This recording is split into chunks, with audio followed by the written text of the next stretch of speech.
about 3 foot across, and he put wrought iron in the legs and stuff, and he uses it next to his chair in the house, sets his coffee cup or an ashtray on his back.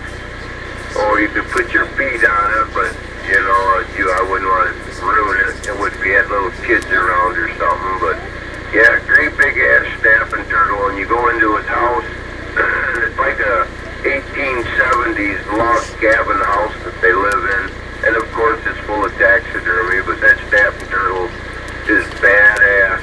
Then he's got a TV in the corner, and he's got a Canadian goose with his wings and head and feet out like it's just taking flight, and he's got a 1/4 inch cast iron rod coming out of the back of it to a plate that's screwed to the wall.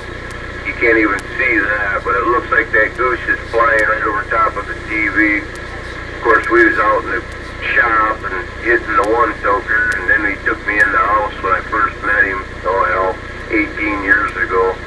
What a fucking house, man. It was just badass. Right in the kitchen is a hole in the floor full of big stones. It's got a hand pump. Now, they got regular plumbing, nice kitchen cupboards and stuff, but he done that just as, what do they call it, nostalgia. But you can hand pump it. They'll pump water and everything right in his kitchen. It's just, you got to see this dude's house. All the beams in there are pine, and they've been debarked, you know what I mean? And he's got squirrels going up and down them and raccoons, and just badass. It took him a lifetime to get the house, but it is awesome as hell. If I hit the lotto, I build a house just like his. Yeah, there you go. Now, some people, like my ex, you know, what do you want dead animals hanging on the walls for? But she tolerates it, but that's what she asked me. What do you want dead animals all over the house like this for? I said, well, they're my trophies. She said, yeah, I don't get it. I got that mink with the fucking car at Grandma and Grandpa's. I said, yeah, but it was a great big son of a bitch, and it had almost a star on its chest. And she took it over and had him do that up for $175. I got him mounted on a piece of wood setting up on his hind legs. But, oh, and I got a squirrel, too. I forgot, I didn't mention that. I don't know, you'd have to come by here someday and touchy-feely, you'd see all the shit I got. Big old ring-neck pheasants, and I shot with my pistol, and anyway, it's just a hole in the wall, but you're always welcome anyway, put it that way.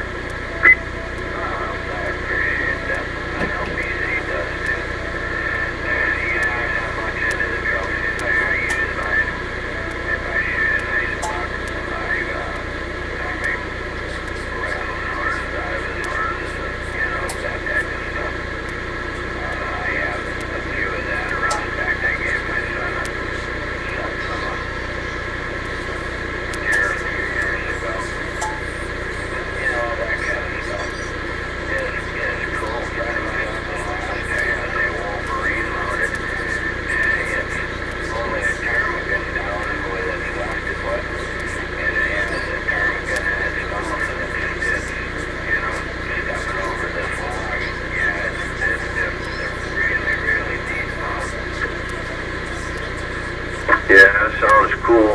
He's got a deal that sits in front of his couch.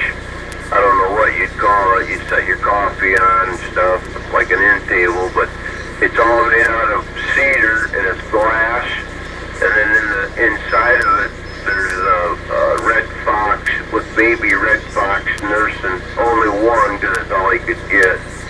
And it's got weeds and straw around it and rocks in there, and it's all encased in glass. And then at nighttime, when you're watching TV, it's got a blue light bulb, really dim, like a 5-watt, and he turns it on.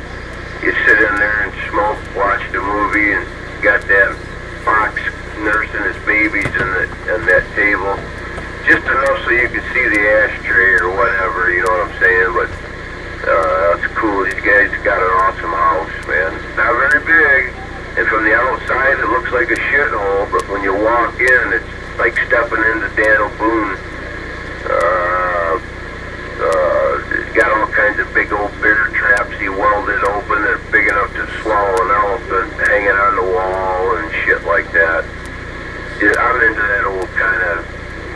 shit. I run a metal detector, and I like that old antique shit. But I always tell everybody I was born 100 years too late. But that'd put me right in the middle of the frickin' what was the Civil War, basically, you know. But yeah, I was born back. I liked it better when you didn't have telephone and didn't have to get a GED and drive to General Motors to work and all that. You lived off the land. It was harder, but people didn't know any difference. That was just the way the world was, you know what I'm saying? Yeah. If you shot a piece of shit, justifiably, it was no big deal. Yeah, if I shot a hole in the roof of my log cabin, they wouldn't want to lock me up in bars and charge me a bunch of money.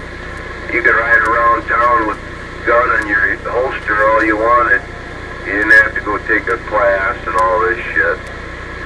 But anyway, I'm gonna go get me ice water. My daughter's boyfriend works for the ice company, so I've got 9 bags of ice, or 7 bags, and if you get the 7 baggers, you can actually eat them. If you buy the singles, he said you shouldn't eat them, but he brought over a 7 bagger, 70 pounder or something, and we opened it up. I packed my refrigerator full, and the thing hardly ever kicks on, and it keeps everything extra cold, but I got a mug of ice water in the refrigerator. I need to go get me a swallow. And I know there ain't no sense in looking in the cupboards because there ain't nothing else. I'm not over there with French onion dip and tater chips and ice cold Coke. You dog. Copy that. Copy that, he says.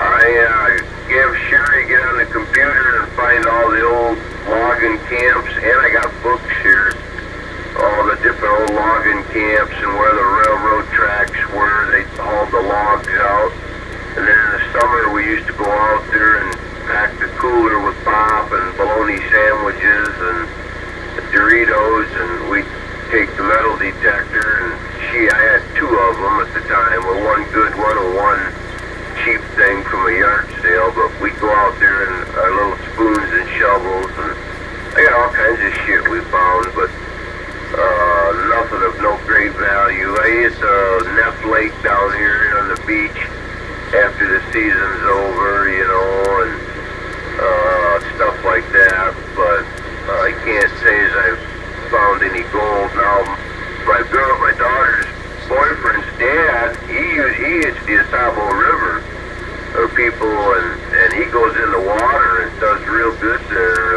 on gold. I don't mean natural gold, I'm talking wedding bands and watches and shit like that, but no, I haven't got no. I found gold rings at the beach, toe rings. Take them in, and they say, yeah, brand new, it's probably $200, you know, we'll give you 30 for it. So I just keep them.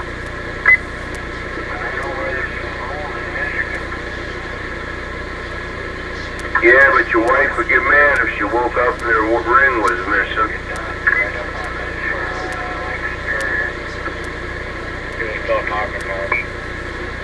Yeah, I heard him on the shorelines of Lake Superior.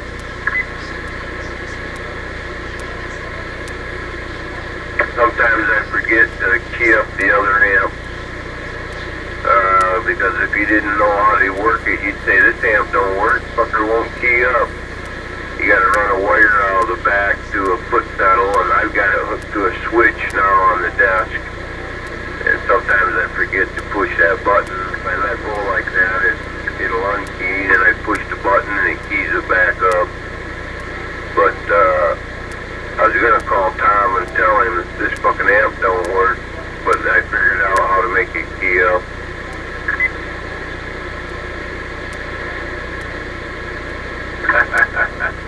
I'm fucking with you, Tom.